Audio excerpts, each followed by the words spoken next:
Halo pemirsa, apa kabar Anda hari ini? Anda kembali menyaksikan Selamat Pagi Indonesia. Ada saya, Valencia Balvinci. Dan saya Jason Sambo. Pemirsa, tadi kami sudah buka dengan informasi yang cukup mencengangkan dan menggegerkan. Karena ini ada insiden terjadinya penyiraman air keras pemirsa terhadap seorang aktivis Komisi untuk Orang Hilang dan juga korban tindakan kekerasan bernama Andri Yunus. Yang kalau kita lihat videonya tadi bahkan sampai tidak berdaya karena disiram air keras oleh orang tidak dikenal di jembatan Jalan Talang, Senen, Jakarta Pusat pada Kamis malam. Jadi detik-detik korban yang menjerit kesakitan dan kemudian menjatuhkan sepeda motornya terekam CCTV. Kita lihat pemirsa, sekali lagi. Ini adalah rekaman yang menunjukkan korban yang sedang mengendarai sepeda motor. Tiba-tiba ia menjerit histeris. Kemudian ia terjatuh setelah disiram cairan oleh dua pria yang tidak dikenal. Dan dua orang tidak dikenal ini berboncengan sepeda motor. Peristiwa ini terjadi sekitar pukul 23.37, hampir tengah malam pada saat korban pulang setelah mengikuti kegiatan di gedung YLBHI Jakarta. Akibat kejadian ini, korban mengalami luka bakar di bagian wajah, di bagian mata, dada, serta kedua tangan dan masih menjalani perawatan intensif. Sementara itu, Menteri HAM Natalius Pigai mengecam keras insiden ini dan meminta kepolisian segera mengusut tuntas kasus ini.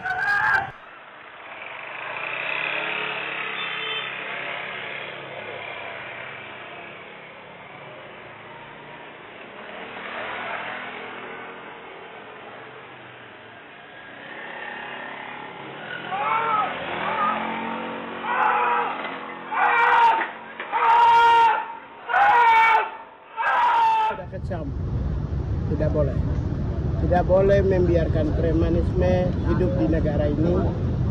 Negara ini adalah negara yang damai, aman, dan tidak boleh pernah melakukan kekerasan, apalagi menyiram air panas kepada semua rakyat Indonesia. Ya, kalau ada perbedaan pendapat diselesaikan dengan baik. Demokrasi kita tumbuh, berkembang, kita mengalami surplus demokrasi, tapi tidak boleh ada kekerasan terjadi kepada siapapun, termasuk aktivis dan civil society. Ya, bangsa ini besar karena ada komunitas civil society, mereka mengontrol sebagai check and balances terhadap semua kehidupan berbangsa dan bernegara. Oleh karena itu, saya mewakili pemerintah, saya prihatin dengan peristiwa ini dan tidak boleh terjadi lagi ya. Saya meminta kepolisian harus putus tuntas supaya sampai mendapatkan rasa keadilan bagi mereka dan keluarga korban. Selanjutnya apa, Jason? Ya, ini karena mau mudik begitu ya, tentu menjamin kelancaran dan keamanan mudik para pemudik jelang Lebaran ini harus menjadi perhatian. Jadi Presiden Prabowo Subianto memimpin sidang Kabinet Paripurna di Istana Negara Jakarta pada Jumat sore pada 13 Maret 2026. Dan di rapat tersebut Presiden memberikan arahan terkait dengan kesiapan pemerintah menghadapi Lebaran termasuk juga kelancaran arus mudik. Kita lihat pemirsa, Presiden menginstruksikan Menteri Perhubungan Budi Purwagandi untuk memastikan kebijakan diskon tarif transportasi ini bisa dilaksanakan dengan baik. Diskon tersebut meliputi tiket pesawat, kereta api, kapal laut, hingga tarif jalan tol. Presiden juga menekankan agar pelayanan bagi masyarakat selama masa mudik nanti bisa dipastikan berjalan dengan baik di setiap titik transportasi. Dan untuk mendukung kelancaran arus mudik, Presiden juga meminta dukungan Panglima TNI Agus Subianto dan Kapolri Listio Sigit Prabowo. Dan Presiden menyebut bahwa aset yang dimiliki TNI dan Polri termasuk armada kapal ini nantinya bisa diperbantukan pemirsa untuk mendukung transportasi masyarakat selama periode Lebaran dan bahkan sampai dengan pasca Lebaran. Kita sama-sama dengarkan lagi pernyataan Presiden Prabowo Subianto berikut ini. Saya minta Menteri Perhubungan untuk memastikan bahwa kebijakan diskon harga bisa dilaksanakan dengan sebaik-baiknya. Baik diskon tiket di pesawat, kereta api, kapal laut, dan jalan tol. Dan memastikan pelayanan yang baik di setiap tempat. Saya juga minta Panglima TNI dan Kapolri mengerahkan sarana yang miliki oleh TNI dan Polri untuk membantu kelancaran mudik ini. Nah, ada satu lagi pemirsa yang juga tidak kalah penting. Ini juga dibahas dalam sidang Kabinet Paripurna di Istana Negara Jakarta. Jadi Presiden juga meminta untuk meningkatkan pelayanan di rest area dan juga di berbagai titik transportasi untuk arus mudik Lebaran tahun ini. Nah, Presiden juga yang menekankan supaya seluruh kementerian dan lembaga memastikan kualitas pelayanan publik selama masa mudik, terutama di rest area, di pelabuhan, di bandara, dan juga di stasiun yang nanti akan menjadi titik pergerakan utama masyarakat dalam masa mudik Lebaran tahun ini. Presiden Prabowo juga menegaskan supaya tidak terjadi antrian panjang yang sampai tidak terkendali di rest area. Selain itu pemirsa, pemerintah diminta memastikan ketersediaan. Yang paling ramai diperbincangkan adalah soal BBM, bahan bakar, pasokan listrik, kemudian jaringan internet tetap stabil selama periode mudik Lebaran tahun ini.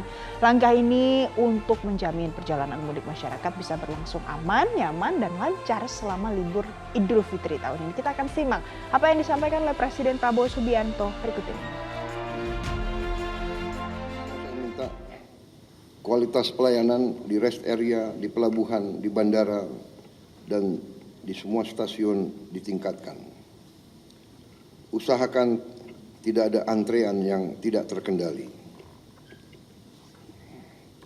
Ketersediaan BBM, pasokan listrik, dan jaringan internet diupayakan terus stabil.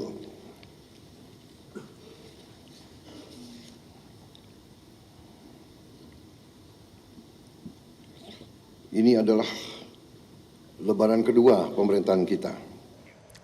Berikutnya pemirsa, berdasarkan surat keputusan bersama atau SKB, pemerintah melarang kendaraan bersumbu 3 atau lebih untuk melintas di jalan tol maupun non-tol. Dan kebijakan ini nantinya mulai berlaku tepatnya Jumat 13 Maret 2026 pada pukul 12 siang. Sudah berlaku berarti ya.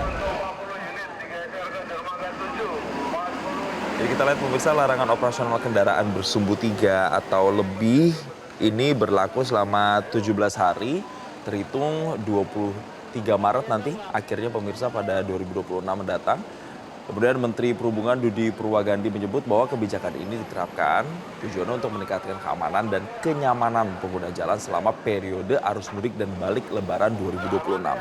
Meski demikian, kendaraan yang mengangkut kebutuhan pokok atau sembako ininya nanti masih diperbolehkan untuk melintas selama masa pembatasan tersebut. Kita akan sama-sama dengarkan kembali apa yang disampaikan oleh Menteri Perhubungan Budi Purwagandi berikut ini.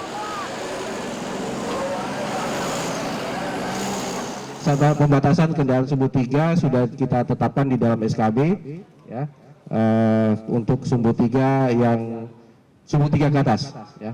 Pembatasan ini dilakukan untuk memberikan jaminan rasa nyaman dan aman bagi para pengguna jalan khususnya, sehingga mereka dapat melakukan perjalanan dengan tanpa perlu merasa khawatir apabila di perjalanan bertemu dengan kendaraan-kendaraan berat tersebut.